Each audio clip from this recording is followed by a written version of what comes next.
Ai primi di novembre del 1953 la situazione a Trieste è tesissima. La città è governata dagli anglo-americani, che nella primavera del 1945 sono stati salutati dagli italiani come liberatori, perché l'instaurazione del governo militare alleato aveva significato il ritiro delle truppe jugoslave e la cessazione dei cosiddetti poteri popolari. Anche negli anni successivi il governo militare alleato aveva continuato a proteggere gli italiani applicando su scala locale la politica del contenimento nei confronti dell'Unione Sovietica, di cui la Jugoslavia era considerata zelante strumento. Così la minaccia di un eventuale colpo di mano jugoslavo su Trieste era stata sventata. I comunisti erano stati posti al margine della vita politica e si era avviata la costruzione di un sistema democratico seppur sotto stretto controllo alleato. Nel 1947 il Trattato di pace ha previsto la costituzione di un territorio libero di Trieste, sotto l'egida delle Nazioni Unite, ma la sua costituzione si è rivelata impossibile. Così il governo militare alleato ha continuato a amministrare la zona A con Trieste, definita un baluardo dell'Occidente, e gli jugoslavi la contigua zona B. Alla fine degli anni 40 però la situazione è mutata. Dopo la rottura tra Tito e Stalin nel 1948, la Jugoslavia è uscita dall'orbita sovietica per diventare un utilissimo cuscinetto strategico per la NATO nella penisola balcanica e alle stesse porte d'Italia. E di conseguenza, le ombre della guerra fredda si sono ritirate dalla Venezia Giulia e i governi di Londra e di Washington hanno cominciato a premere su quelli di Roma e di Belgrado affinché procedano amichevolmente alla spartizione del territorio libero di Trieste. Anche a Trieste l'atteggiamento del governo militare alleato è cambiato e gli anglo-americani hanno cominciato ad appoggiare un movimento indipendentista locale che si batte per la costituzione del territorio libero. Non che gli inglesi ed americani desiderino per davvero che il territorio libero veda la luce. Al contrario, ciò che a loro importa è soltanto ritirare al più presto le proprie truppe da Trieste. Però la minaccia indipendentista può aiutare ad ammorbidire la posizione negoziale del governo italiano, convincendolo a rinunciare alla zona B. Così i rapporti amichevoli tra italiani di Trieste e i governanti alleati si sono incrinati, tanto che nel marzo del 1952 una dimostrazione filo-italiana è stata violentemente dispersa dalla polizia civile, formata da elementi locali al comando di ufficiali inglesi. Poco dopo, l'accordo di Londra del 1952 ha consentito la partecipazione di alcuni funzionari italiani al governo militare alleato. Ma il clima non è mutato. Gli italiani di Trieste percepiscono ormai il governo militare alleato come un potere coloniale e si stringono intorno al comune retto dall'istriano Gianni Bartoli. Viceversa, per il governo militare alleato, la principale minaccia al suo assoluto controllo della zona A non viene più dai comunisti, ma dai patrioti italiani. Vista l'incapacità del governo italiano e di quello jugoslavo di raggiungere un accordo, nell'autunno del 1953 inglesi e americani decidono di forzare loro la mano. Con la nota bipartita dell'8 ottobre, i governi di Londra e di Washington comunicano la propria intenzione di porre termine al governo militare alleato e di consegnare l'amministrazione della zona A all'Italia.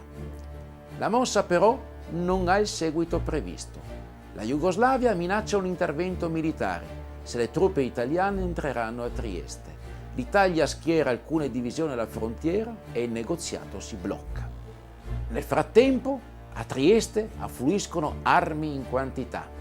Nel timore di un colpo di mano jugoslavo, i partiti filo-italiani hanno dato vita ad alcune unità paramilitari, formate da giovani ed ex partigiani, addestrate in Friuli dall'esercito italiano. Di armi dispongono anche alcuni gruppi di estrema destra, variamente collegati ai servizi segreti italiani e difficilmente controllabili da chiunque. Armati fino ai denti sono pure i comunisti guidati da Vittorio Vidali, che dopo la rottura del 48 sono divenuti fieramente avversi a Tito e che hanno fatto sapere di essere pronti a sparare sugli jugoslavi se questi scenderanno in città. In una situazione così incandescente, le celebrazioni del 4 novembre, anniversario della vittoria italiana nella Prima Guerra Mondiale e quindi della redenzione di Trieste, si annunciano come il possibile innesco di una crisi in città. Le forze filo italiane sono decise a far sentire la voce dell'opinione pubblica patriottica. Il governo militare alleato teme un colpo di mano italiano e si prepara a fronteggiarlo con tutti i mezzi. Come misura preventiva, il comandante del governo militare alleato, il generale inglese Winterton, proibisce l'esposizione della bandiera italiana, segno di sovranità, dagli edifici pubblici. Il sindaco rifiuta. Sono le premesse di una sfida simbolica che avrà conseguenze tragiche. Il 3 novembre, festa di San Giusto, patrono della città di Trieste, il tricolore viene esposto dal municipio, ma viene fatto subito ritirare dalla polizia. Il 4 novembre, il Comitato per la difesa dell'italianità, presieduto dal sindaco Bartoli, organizza un pellegrinaggio tricolore a Re di Puglia. Al ritorno, parte dei manifestanti, ingrossati da elementi provenienti dall'Italia, si reca in corteo verso il municipio per riesporvi la bandiera, ma viene dispersa dalla polizia. La mattina del 5 novembre gli studenti disertano in blocco le lezioni e scendono in piazza per protestare contro il comportamento della polizia civile e il divieto di esporre la bandiera. Gli scontri più gravi avvengono davanti alla chiesa di Sant'Antonio. Parte dei dimostranti si rifugia all'interno del tempio, ma viene inseguita dai membri del nucleo mobile antisommossa che malmenano anche alcuni fedeli. Di fronte alla profanazione, il parroco decide di celebrare una cerimonia di riconciliazione della chiesa violata con spargimento di sangue, che si svolge nel pomeriggio. Chiamata dal suono delle campane, accorre folla e ricominciano gli incidenti. Sottoposti ad una sassaiola, i poliziotti aprono il fuoco, ferendo 13 persone ed uccidendone 2. Il quindicenne studente Pietro Addobbati e Antonio Zavadil, colpito da un proiettile vagante mentre transita lungo il Corso Italia. Una prima targa, apposta sulla facciata della chiesa, ricorda i 2 caduti di quella giornata. Nel 1991 la Lega Nazionale ha collocato una lapide in cui vengono ricordati tutti i caduti dei fatti del novembre 1953. La notizia dell'accaduto attizza la sommossa. La Camera del Lavoro proclama lo sciopero generale. Industriali e esercenti dichiarano la serrata e la giunta comunale chiede la consegna in caserma della polizia civile, il che viene interpretato dal generale Winterton come la conferma dell'esistenza di un piano teso a minare l'autorità del governo militare alleato. Il giorno successivo, 6 novembre, i tumulti raggiungono il culmine, assumendo forme di guerriglia urbana. Vari cortei attraversano la città, devastando fra l'altro la sede del Fronte dell'Indipendenza ed in Piazza dell'Unità si svolge una vera e propria battaglia. A più riprese, gruppi di manifestanti cercano di assalire la prefettura, lanciando anche alcune bombe a mano.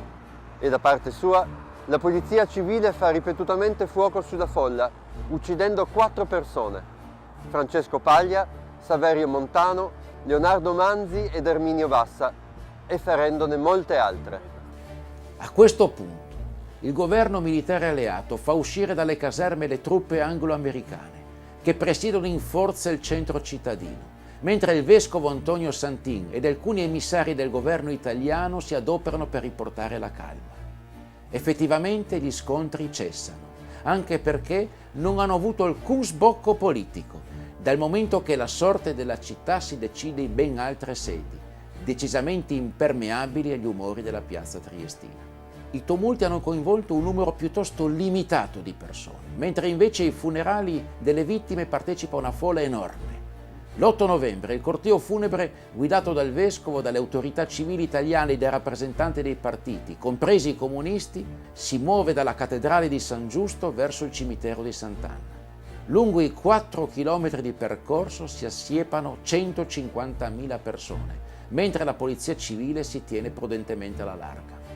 Quasi tutta la città si riconosce in quei morti per l'Italia ed afferma coralmente il bisogno che l'Italia torni il prima possibile. Oramai, infatti, tra il governo militare alleato e la popolazione si è scavato un abisso e per gli italiani di Trieste la situazione si è fatta insostenibile. Così, quasi un anno dopo, quando la soluzione della crisi si profilerà con il memorandum di Londra, che affida all'Italia l'amministrazione della zona A, il sollievo dei triestini sarà tale da lasciare in ombra il fatto che la salvezza della città equivale alla condanna per gli altri italiani, quelli della zona B.